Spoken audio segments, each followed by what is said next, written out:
Senhoras vereadoras, senhores vereadores, obviamente votarei favorável.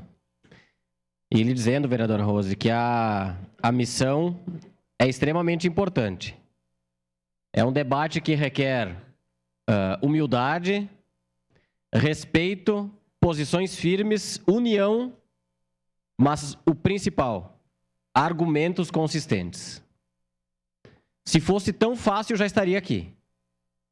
E a gente debate isso há tanto tempo, né? E a gente precisa, nesse momento, ampliar esse debate de forma regional, obviamente, mas com argumentos consistentes do número de alunos, das necessidades de curso, da importância que essa universidade terá aqui para a região, que cursos nós temos interesse que venham para a região, qual a real necessidade que a região tem, e em momento algum trabalharmos isso como Caxias do Sul.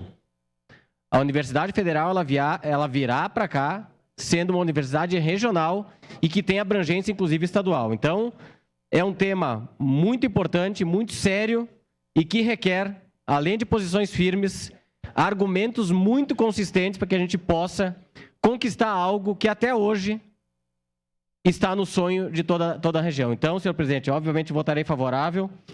Estou à disposição, vereadora Rose, e nós precisamos, de forma muito consistente, levantar argumentos fortes para que a gente possa justificar a vinda da Universidade Federal para a região. Obrigado, senhor presidente.